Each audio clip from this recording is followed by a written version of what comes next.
Hello, friends. Welcome to the Wake Up with Gratitude podcast. I'm your host, Julie Boyer, and today I'm welcoming Cheryl Brewster. Hello, my friend. Hey, Julie. Oh, it's so fun to have you here. I just love your energy and your passion and your enthusiasm and your call to joy for the world. For those who haven't had the chance to meet Cheryl yet, she is a professional intuitive, a mindset coach, and an amazing, amazing speaker. She has a book coming out called Limitless, The Call to Joy in Life and Business. And she has such an incredibly powerful story because as much as we see her enjoy today and full of love and compassion, I know that like most of us, Cheryl has been through some difficult and challenging times in her life. So Cheryl, I'd love for you to share a little bit about your journey to becoming a professional intuitive, because I have a feeling that's not exactly where you started. No, it's not.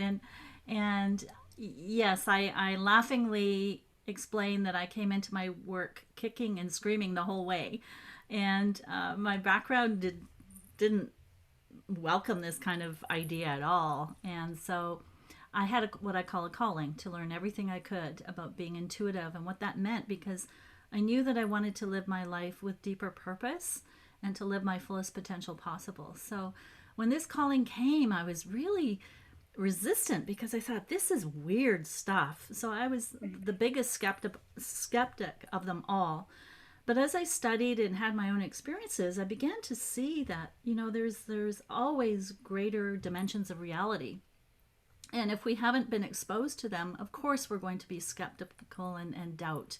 So until we have our own experiences, which I did, so what I do is I teach intuitive development, I do intuitive readings, and I teach workshops on how to use intuition and spirituality in business as a vehicle for consciousness and a vehicle for personal and professional growth, and also a vehicle that really invites this greater participation of who we really are. And right now, I'm teaching a lot about creativity, and I love it because it's full permission to think outside the box and really listen what wants to come out, and listening to those muses as well. So you said you've had some experiences that kind of led you to this work. Can you maybe dive a little bit deeper into this for us? Sure, sure.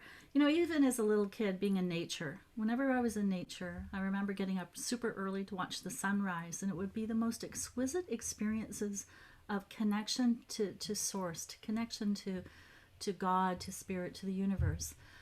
And then as I grew into my intuitive development, I would have experiences, that still small voice.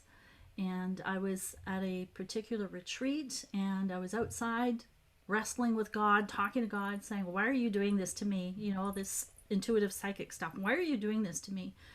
And it was the most extraordinary experience because we were on a mountaintop retreat.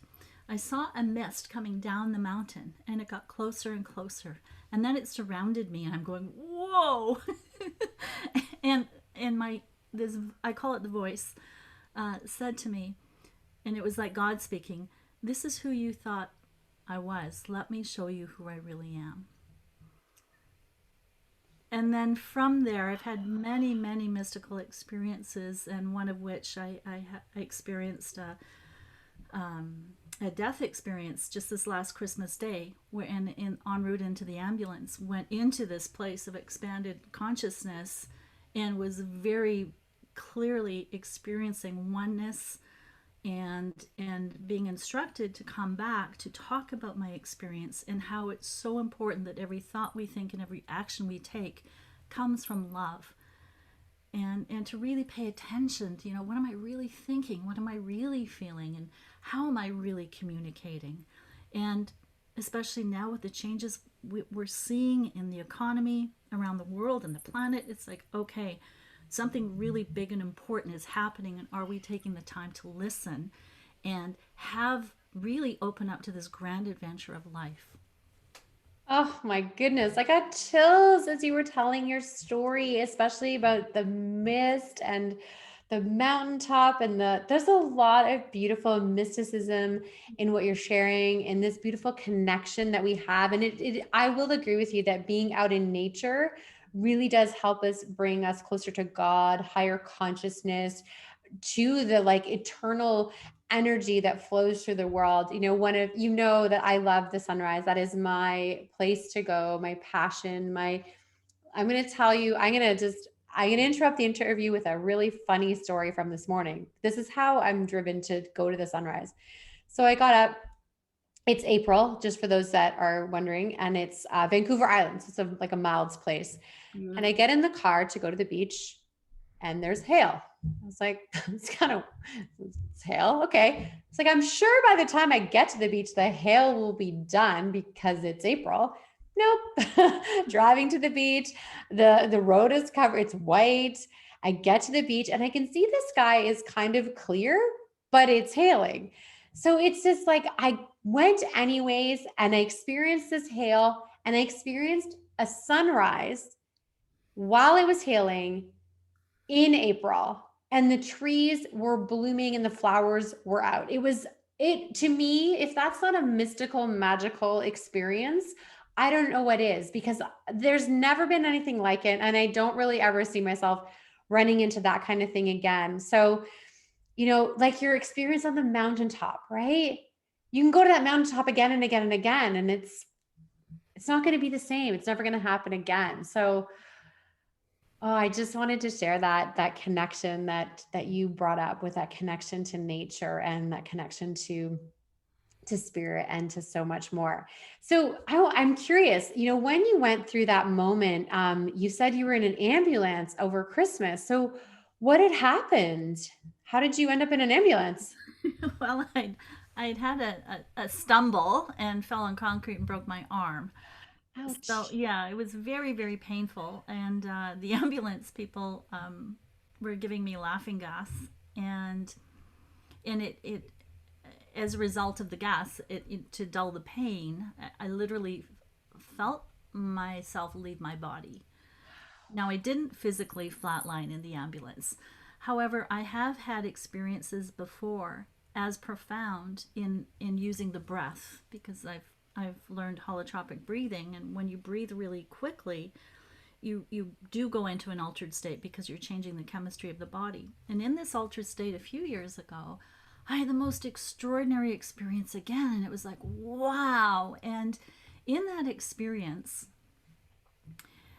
it was like the joy of Christmas morning, because I blew up into light with my my mom, my dad, my brother, my sister. We all blew up into light, and it was this experience of pure joy, like the excitement of Christmas morning. And we were all saying to each other in this experience, it's all about love. It's all about love and that joy. And so fast forward 4 years later, Christmas Day, I break my arm. It puts me into this experience. And when I got to the hospital, en route to the hospital and at the hospital, I'm going, wow. And it was as if I was putting the two experiences together. And the pain that I was feeling it was like birthing a new reality, a physical birth combined with a spiritual, because I believe that we're always growing, always expanding. So this kind of spiritual rebirth combined with the physical pain culminated in this experience of, remember that this earth plane existence that we're on at times is very painful. And I've certainly experienced my fair share of what I would call tragedy in human terms, and yet an invitation to spiritual awakening in soul terms. So to put it all together and to know that we can and do survive the most difficult of experiences, and within that there is a strength and an opening that is born, that is bigger than the pain, bigger than the fear, bigger than the trauma.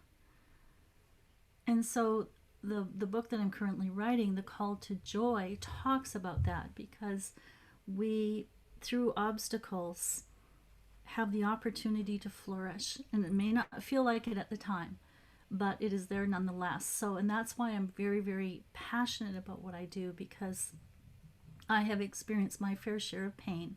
And I also know that we have grace that supports us through it all. And so the importance And I love your story of how you listened and you went to watch the sunrise anyway, and this extraordinary experience that you had.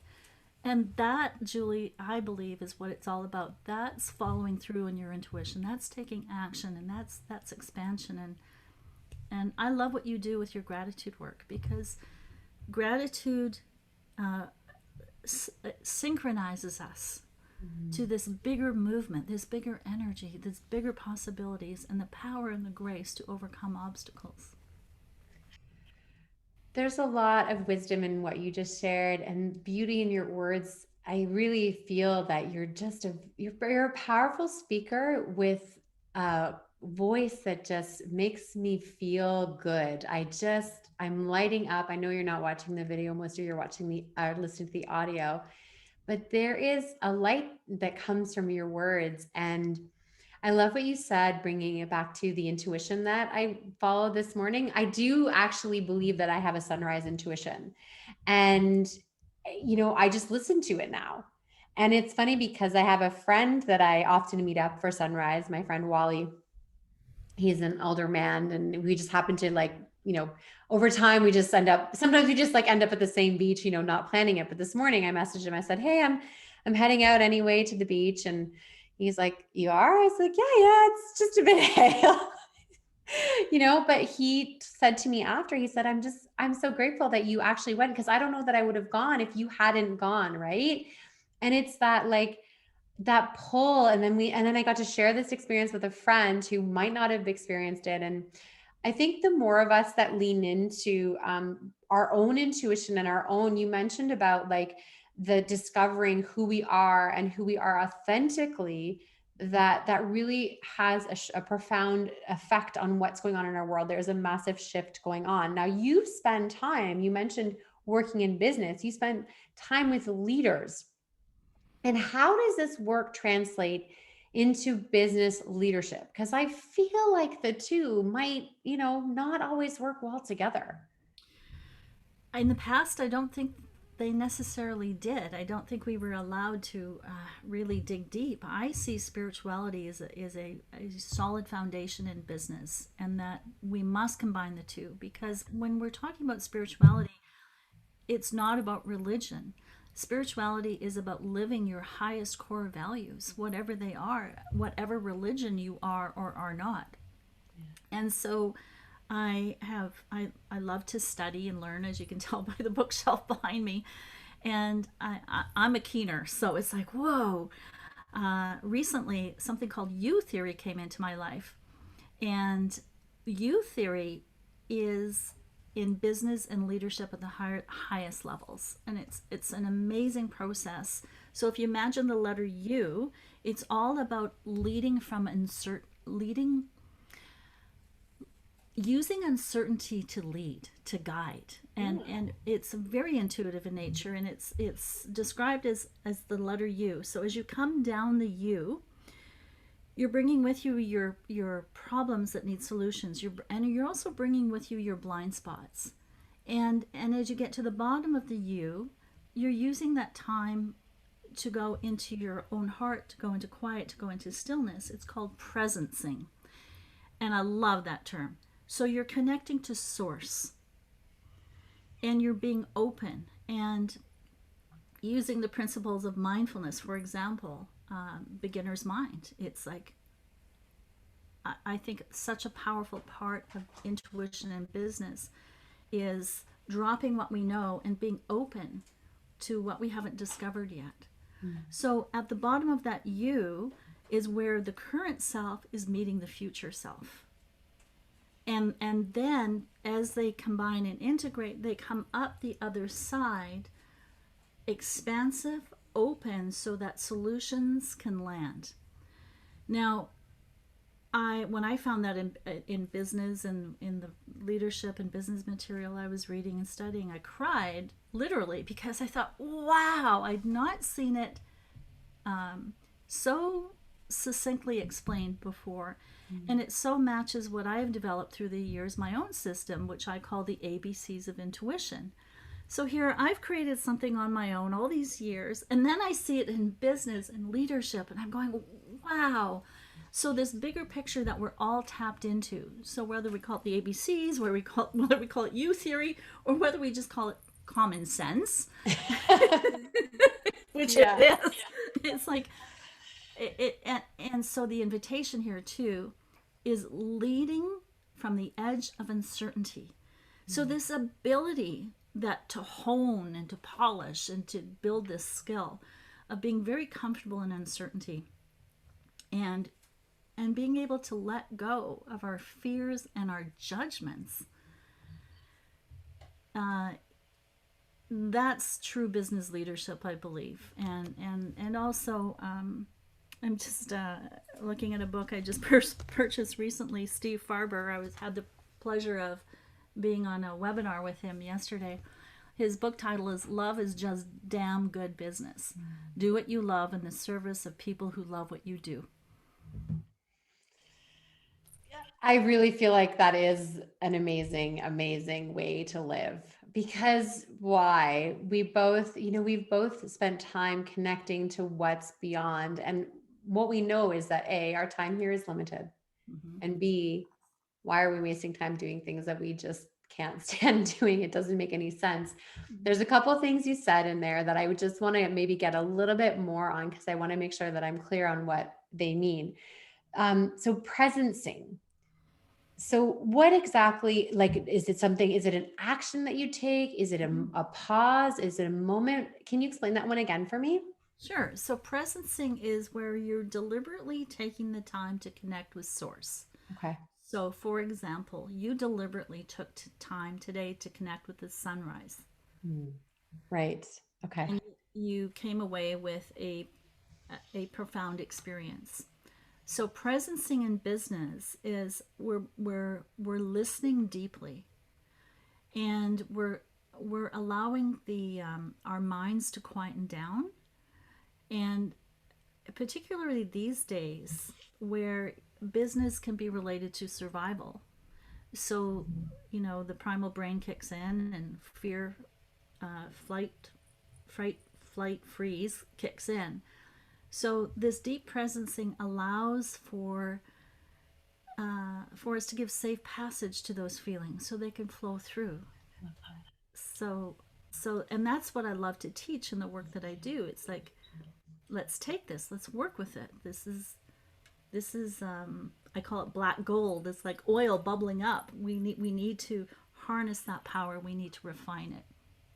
Well, I love what you said about safe passage for those feelings. That's great, because I also am, trying to encourage people to allow themselves to feel. I've learned that from my daughter, actually. She's 10. She's a lot of big feelings. She's an empath, highly sensitive child, a lot of big feelings. And if those feelings aren't allowed to go through her or move through her, it builds up, and then she really loses control, and she doesn't like that. She doesn't want to feel like that. So I've been working with ways to help her to let the emotion flow through, express it in a way that's safe, and not allow it to like sit there. So I love that word, that safe passage for emotion. So I'm going to use that next time I see her struggling, because I'm sure she will, because life is always full of big emotions. So amazing. Now, you, when we spoke before we did the podcast, you mentioned something about transformational communication, Mm-hmm. and I'd be really curious to hear more about what that looks like, because it sounds like it's a really amazing way forward for us. I believe it is, and I've certainly experienced it in my own life and continue to. So, transformational communication is a program that I have developed over the years where we are taking typical communication tools like assertive communication, which is about speaking directly and also using active listening. What makes this transformational communication are a variety of tools and techniques where we're really taking the time, again, presencing, to be present, those ABCs, because when we go into conflict situations, sometimes we forget everything we know. And so these ABCs slow us down. I'll always remember my ABCs no matter what's going on. So aware, breathe, and connect to the heart. So including the heart in this process is vibrationally very, very powerful because it keeps us in our center, and it also invites safe space subconsciously for the other person. So when we're dealing perhaps in a conflict situation where someone is very resistant, very angry, and lashing out, that ability to stay centered and not take that on yourself, and to be able to stay so centered and clear that you're able to respond because you've taken the training, you've practiced those tools. So it's a combination of memorization, because memorization, we just have a like a fallback position, but it's also a combination of really staying present, conscious, and very clear on the outcome. And we can't necessarily control situations or people like we'd like, but we can. When was the last time we controlled other people and situations? Yeah, that doesn't always go over Doesn't so well. really go well. We can certainly set our own intentions for our own behavior and our own reactions, but you know, there's a lot to be said to taking action, taking inspired action, doing what feels right for you, aligned with your intuition, and then also releasing the fact that you are not responsible for how other people are going to react. And I'm not saying it's easy. It's certainly not, but I'm working on it. And I love what you said too about that when conflict arises, is going back to those ABCs. You said it was being aware.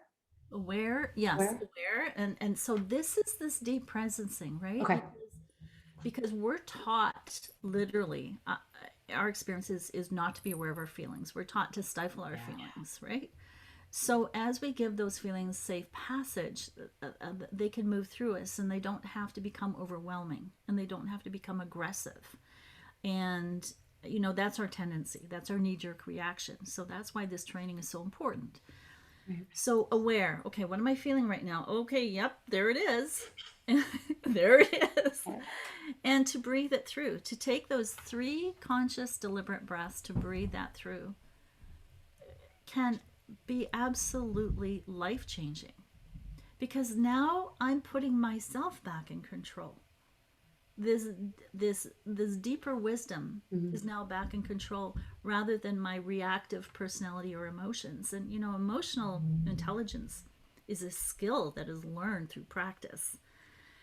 So aware, breathe, connect to the heart. Now when we connect to the heart, we are connecting to this deeper, bigger wisdom. And when we're connecting to the heart, so here's another way of looking at it too, is that when you're so clear on your why, on why you want to do this, now there's enthusiasm, now there's potential, now there's creativity, there's something in it for you. So I call that the call to joy. It's like, yes, this is super hard. However, over here is my higher self. Mm. My best version of myself is also here. I'm going to breathe into that. I'm going to breathe into the power of that. I'm going to breathe into the joy of that in this difficult experience. And I I have some challenging with our children. There will always, I think they are our biggest test, because we love them so much.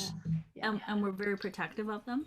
And this is where I find it the most challenging, because my mama bear protection will come up, right? And it's like, wait a minute. I'm going to breathe into, okay, what's really going on here? Connect to that heart. And that for me has been so transformational, and continues to be, because we will always be met with challenges that are here to remove a veil. And so there's a reframe here around challenge as well. Challenge as a vehicle for growth, as opposed to, oh. Yes. Yes. I'm 100% yes on that one. Challenge as the vehicle for growth. To me, there's no other way. Like that's how we grow, is through the challenges. And that's a decision we make, Yes. right? We make the decision. Our challenges can either take us out of the game, right? Yeah. Or really put us into it in a way that we never experienced before. And yeah, I'm 100% on board with that. And I love, what's so interesting is one of my favorite ways to use gratitude in a situation is under conflict or stress, is I recommend that people, what they do is they stop, they open a door, open a window, step outside, whatever they can do, and stop and feel the earth. Mm-hmm. Take 3 deep breaths, right, to stop the cycle. And then say out loud just 3 things that they're grateful for, that connection. So it's so interesting how a lot of our work is just so beautifully aligned with different language and ways of using it and beautiful wisdom. You mentioned, Cheryl, a little bit about gratitude and some of the work that you do. I'd love to hear a little bit more about how it shows up in your life.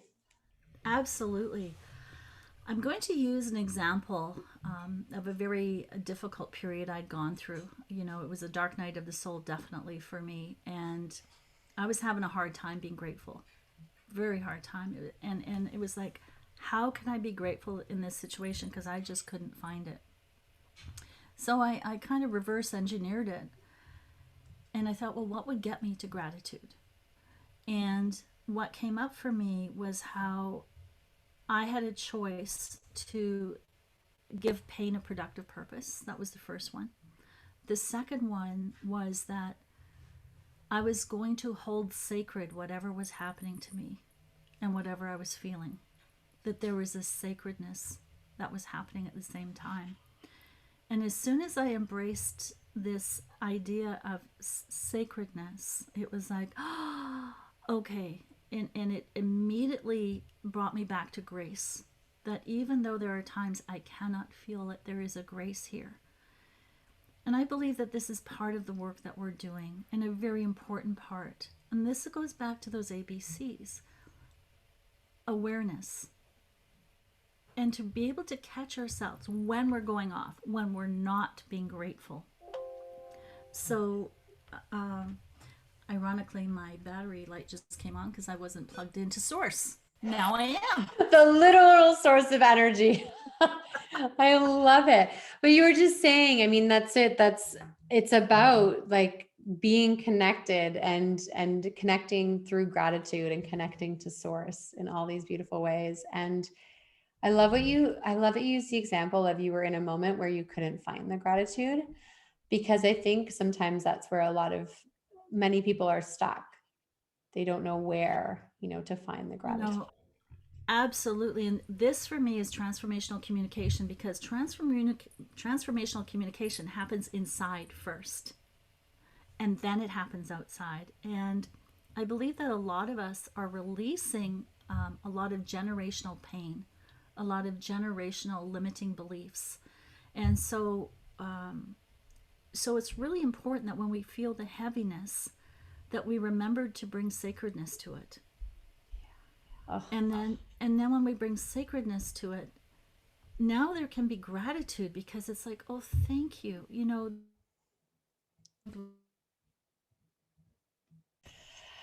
all right, friends, we're bringing Cheryl back in. Zoom froze. You know that happens. So Cheryl was just kind of telling us the story, all about how when she was not able to find gratitude, what she did is she found the sacredness of it. And tell me, you were just kind of finishing up how the two are connected, the sacredness and the gratitude. yes. So when it's difficult to find gratitude, I go to sacredness first, reminding myself that everything is sacred, even the difficulty, even the difficult emotions I'm feeling. Yeah, it's so true. There's just, I don't know. I mean, I know it sounds trite to say that everything happens for a reason, but I like to believe that everything is working out in my greatest and highest good, especially when things don't go well, because it's like, no, but if everything is working out in my greatest and highest good, then that wasn't supposed to happen that way. And it's okay. And this or something better, right? So I'm not saying it's easy to think like this. I'm just saying we got to do the work, right? There's work, my friend, absolutely. Cheryl, I've loved our time together so much. And I'm sure people are wondering, how do they connect with you? How do they work with you? Because you said you work with organizations. Do you also work with people individually? Absolutely. So Okay. my work is threefold: with organizations, also with individuals, one-on-one mentorship, and also in the mastermind groups that I absolutely adore, because it's so exciting to develop these principles together, to practice the intuitive side together, and to embrace these principles to support business as well. Oh, that sounds like something I definitely want to look into. Absolutely. Cheryl, where do you like to hang out on the internet? What's your website, Facebook? Where do you spend most of your time? Right now, I am a combination of Facebook and LinkedIn, and I'm Okay. learning Instagram. I'm not very good at it yet. And of course, my website. Okay. Is your website cherylbrewster.com? Nope, it's Oh, theintuitivelife.com. And yeah, and theintuitivelife.com is my website. I okay. do have, I will be starting a YouTube channel shortly as Ooh, so fun. Okay, amazing. So of course we'll make sure all the links are available. However, Cheryl, can look her up. I mean, she's got some amazing work. I'm imagining if you put Cheryl Brewster Intuitive into your Google search bar, you would find her very easily. Thank you again for connecting with us today on this beautiful level, this reminder of love, living from love, this call to joy. I can't wait for your book to come out. When would you have an approximate when we might see your book? Do we know I'm yet? aiming for September, which is Okay. my birthday. Yeah. Okay, amazing. Looking forward to it. So thank you again. I'm so grateful for our time together. Thank you, Julie.